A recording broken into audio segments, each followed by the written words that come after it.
Today I am reassembling my Kawasaki KLR250. What I'm actually doing is putting the carburetor back on. Over a year ago I took it off to clean it and rebuild it. I was having some trouble with it, and just now finally getting around to putting it back on. As you can see, I've taken off the rear subframe, which makes it a whole lot easier to get the carburetor out.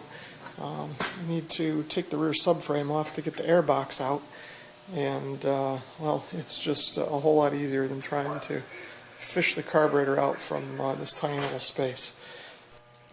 Okay, so I've got the carburetor back on the bike, and installation is fairly simple. The carburetor mounts with the throttle linkage side on the right of the bike.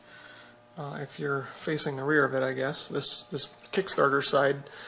And anyway, there's two ends of the carburetor, and the end that goes into the cylinder head sort of has a groove machined into it, and it slips into this gasket and then is held in place by this compression ring. There's a Phillips screw at the bottom, and then the throttle cables kind of slip in to these holes. You orient this thing so the cable in the end can kind of slip through and then come in contact with the linkage, and then just verify that everything works, and it seems to work, and then when you let go it springs back, so that's all normal operation. And then once everything is where it needs to be, then you tighten up these adjusters for the throttle cable, and I still need to snug these up. These are just sort of in position. I might adjust those a little bit later. And then on this side of the bike, the choke cable connects into the carburetor, like so. There's a plastic nut. There's sort of a spring mechanism that slips into the carburetor, and then this plastic nut threads into the body of the carburetor, and this was a little tricky to kind of get in, because the spring that's in the mechanism tends to want to force it out, and because it's plastic, it's real easy to strip the threads on it, so you got to just kind of carefully thread that into the carburetor. And then you can't really get in here with a wrench and tighten it, so I used a pair of long nose pliers and just snugged it. I don't think it needs to be overly tight anyway. Just you want to be careful with that since it is plastic. So now that that's all mounted, the next step, I guess, if I remember right, is to try and reattach the rear subframe with the air box included. Things get a little goofy, at least for me anyway, putting this thing back together. What I've done is I've taken all the hardware out of here that I had saved and put in its locations and set it off to the side. And now what I've done is I've mounted the air box in the subframe. It just goes over these two hooks. There's some rubber grommets that it sits on, and then there's one screw that holds it down here. And I seem to have lost the original screw. I found another metric screw to put in there. I'm not sure what size that is, but I had that in my junk box. So now the thing to do is to put the carburetor inlet tube, this end with the groove in it, goes into the air box like this, and then the flap, I think, points more or less straight down, and then the other end goes over the back end of the carburetor. There, you can't really see it too well, but originally there was a spring clamp that fit in this groove, and on my bike that wore out. So what I've since done is I've just sourced a regular worm gear hose clamp that I put on there. So before I get too much further, I need to get this on there, and then get this tube back in the air box, and then try and line everything up without knocking the tube out of the air box. That's usually the trick, and then bolting everything back up. So I think I've got the carburetor in place now, and the way that I ended up doing this was kind of opposite the way I thought it should be. First of all, the rubber tube that connects the carburetor and the air box, the rubber flap side goes up. There's actually an indent in in the tube that lines up with a peg on the airbox, so you know you've got it lined up right.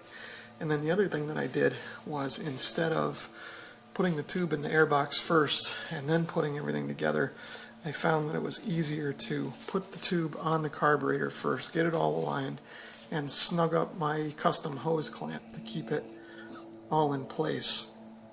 And then kind of jimmy this into the airbox. And the way this is there's a groove in the end that fits into the wall of the airbox. And so just through some squeezing and prodding with a blunt tool, I was able to kind of get that in, and it's all lined up the right way. You can use a flathead screwdriver, but you risk tearing the rubber. So I've got this panel popper tool that's nice and blunt, and I was able to just kind of pry and prod with this thing. So now the next step is going to be putting all the various bolts and screws back in the subframe to kind of hold it together.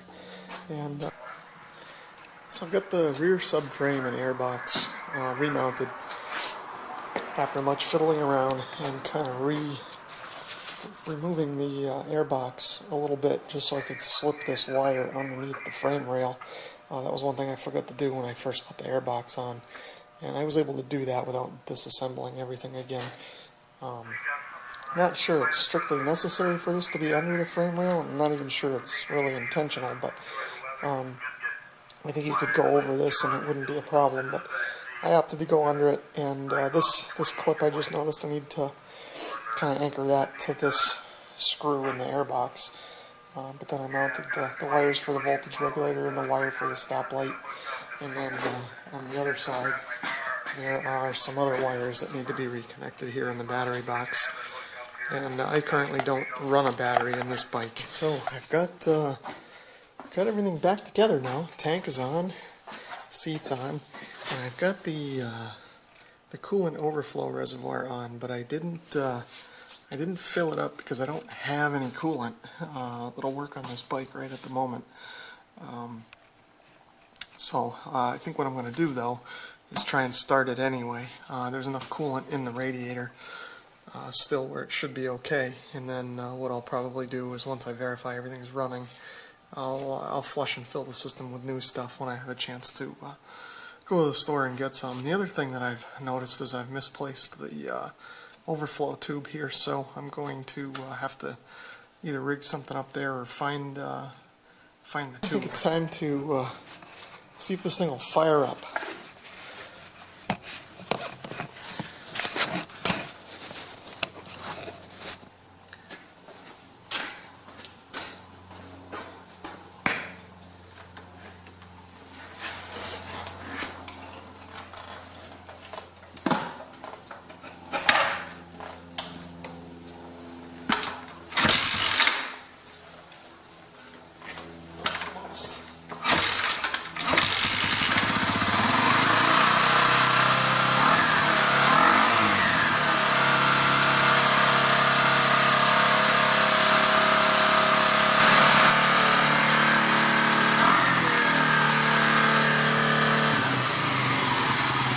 Everything seems to be running here. I'm going to let it warm up enough. Got a little bit of smoke there, but I think that's to be expected.